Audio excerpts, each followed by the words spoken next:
afternoon, Coach. Before we take questions, if you could please give us your general thoughts on the game. Sure.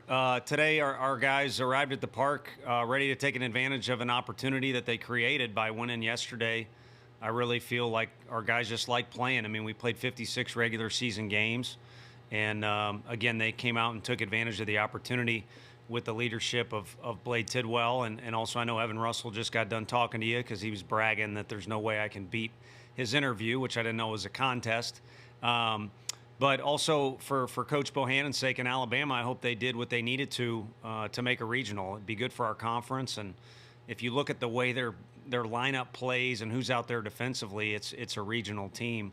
It'd be good for our conference if that happens. Not my decision, but that's the way it looked to me. And so I was proud of our guys to be able to beat them today.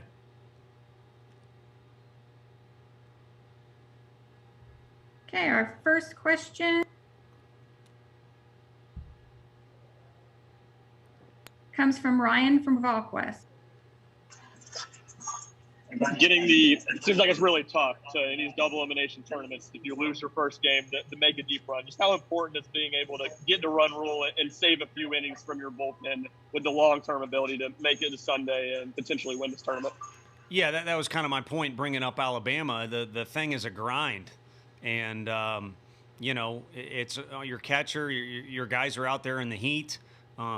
Schedules fluctuate. You got pregame. It's a grind. So when you look at the last 2 days, maybe the biggest takeaway, obviously you like to win the ball game, but maybe the biggest takeaway is you do now have a bunch of fresh arms going into tomorrow, and then also a little more fresh legs underneath our position players.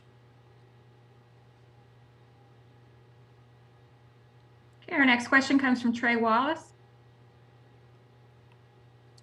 Hey, Tony, you guys have outscored your opponents 23-2 in the past 2 games, 6 homers.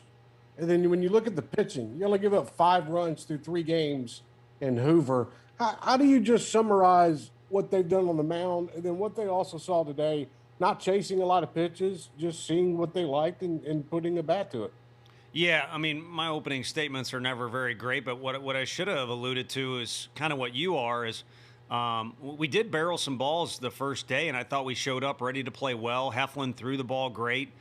We didn't get the result we wanted, but I think our guys are starting to get a little more cozy in this environment, and what you're seeing is a little better play defensively. On the mound, guys seem to be in a bit of a groove, and then offensively, all the quality traits you brought up. I think our guys have, again, just benefited from realizing this is a pretty awesome environment. Hoover does an incredible job, but at the end of the day, when you're between the white lines or in the batter's box or on the mound, it's just baseball, and this is a talented group, so these guys are doing well.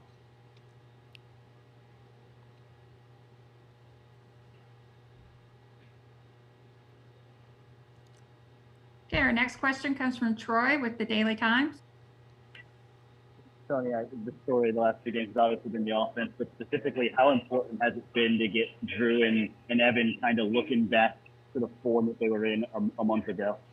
It's important. They're right in the meat of the order, and you never know. We could, position guys differently. We've done it before during the year, but I think there's a comfort zone right now for some guys in the spot they're in, and the important thing is not to overthink situations or where they're at in the lineup, and just go ahead and go out there and play ball or be true to who they are, and they'll be just fine. And, I mean, everyone knows Drew's as intense as it gets, and so when he goes outside of himself because of that, he doesn't do quite as well. But what you've seen in the tournament is him gathering himself a few times and really being an under-control athlete. And it's a pretty good weapon when he is just that. And then Evan, you saw how far he can drive the ball today. And he's got a pretty good number of extra base hits and home runs. But a lot of that comes from facing SEC arms that, the old Little League phrase, let them provide the power. And today was a special sweet swing. I mean, wasn't a bad pitch. And, just kind of dropped his hands on it. And because he is a strong dude, as much as I hate to admit that, the ball carried for him. So the proper amount of effort level is key to both of those guys. And for them to find that in the postseason or in the conference tournament when there is a heightened sense of intensity and all that other good stuff, it's impressive and it's incredibly crucial for our group. You mentioned the idea to maybe, or even the possibility of making a change in the lineup. Are Luke and Jordan guys that you kind of look at that maybe could move up in the order with the way they swung the bat in recent weeks? And is that a testament to how deep this lineup is?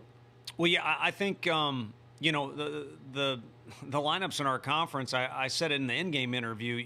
You typically don't get any breathing room because of the nature of the league and the recruiting and things like that. And we have the benefit of having one of those groups where, you know, what I was getting more at is you could flip the thing upside down or you could slide a guy anywhere and he wouldn't be out of place. So I really feel like after Liam leads the game off, it's just kind of, it's 9 guys that compete for each other. They certainly compete. Each pitch is what it appears to be like to me. And then, again, blessed that we've got a lot of talent mixed in there, too. So that's it. Okay, next is Wes Rucker. Hey, Tony, I guess specifically with Luke, I think it may have been a week or two ago when you said that he may lead the team in kind of hard hit contact percentage. And, you know, it kind of has looked like all year, just the numbers have not matched what it's looked like when you've watched him play. Has it just been that hard a luck season for him? And did you just kind of have faith that at some point it would start turning? Yeah, I mean, he's an easy kid to have faith in. He's got really good hand-eye, and he's always been a strong kid, but now he's ultra strong. I think there was a lady standing out there in the forest or whatever we got going out there where he hit that ball. That thing was pretty impressive. So obviously the juice is there, but he was a guy too that was over swinging earlier in the year, and now he's not. So again, he makes it easy to stand by him because he either hits the thing hard or he battles with 2 strikes. And you know, his on base percentage, I think, reflects as much as who he is as that hard contact stuff does. But you're talking about a guy that's got a lot of attributes he brings to the table, including experience. So it's a key part of the lineup for us. And going into the weekend, I guess you've kind of fired those 3 starter bullets the past 3 days.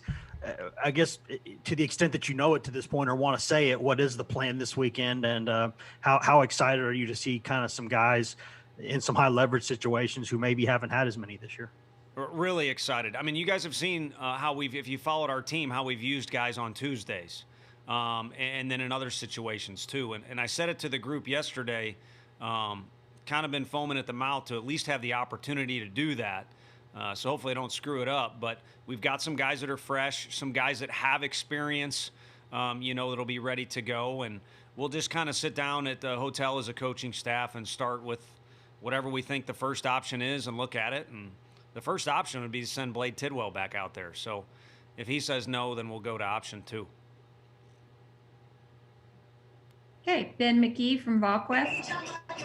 Tony, I've got 2 for you. Just with Blade, just what was he doing so well today, and what have you kind of seen from him over the last couple of weeks as he's really turned it up a notch? Yeah, one and the same, if it's okay for me to say, because physically he came in a gifted kid and really unique for his age, how professional he is in his routines. But getting with Frank and Coach Q, our strength coach, those things blossomed even more.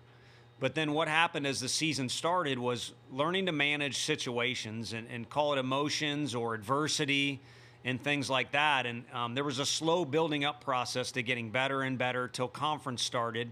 And then he gutted through a great win at Georgia. And then after that, you know, people start to adjust to you in the league. Different situations come up. Lineups are loaded. And he needed to kind of grow or evolve based off of what's in our conference and therefore what's the best out there in the country. And today I think you saw all those things that, again, leading up to the season he's got going for him, but now a little bit more mature of approach, very consistent approach, kept his emotions under control. Delivery was smooth the whole game. So I think he's growing up in front of all the Vol fans' eyes, and I think they're enjoying watching him. I mean, today was pretty dang good. I think, you know, it was reminiscent, to be honest with you, ironically, of A.J. Puck. We were in that dugout a few years back, my old job, and Puck had one of those performances where you feel like you're fighting up against a major leaguer, and it was pretty special to watch Blade in that form today.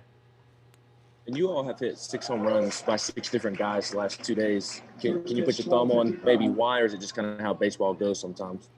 No, I think going back to my answer of them getting comfortable in their environment, I mean, they're fully capable of doing so.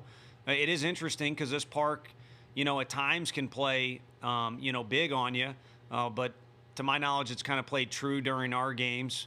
And our guys have the ability to do that. So if they're getting a pitch and they're putting the swing on it, then, I think good things are going to continue to happen for us, whether it's over the wall or some other place. Again, I think what they did yesterday against those arms was crazy good. And then Alabama, having to grind their way through this thing. And, of course, like our team, missing a couple pitchers due to injury, did what they had to do today. And those guys were fine, but our guys capitalized on some pitches. And when they do that, it's a strong group. And again, they got some talent. Okay, our last question comes from Ryan with WalkWest.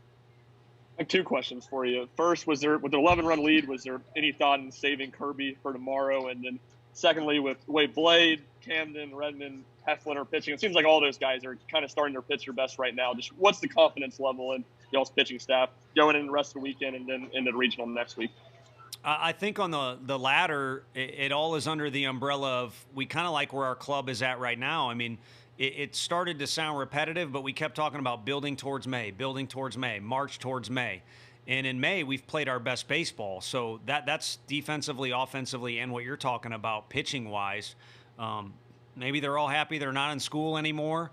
Sorry to say that, Megan, but they're kind of building some steam and playing their best ball as a group. So one thing affects the other. I mean, if your defense is playing better, it makes it easier on the pitching staff. If we're swinging the bats the way we're capable of, makes it easier, and then vice versa too. In Frank we trust with those pitchers, but some good arms there, and they're coming along quite well for us. Okay, Coach, thank you for your time. Yeah, and sorry to skip out on if I'm still on. The Kirby thing, I think he's better suited getting out there and getting some reps, and it worked out with Blade as well. So we enjoyed seeing the mustache out there for today. But thank you all.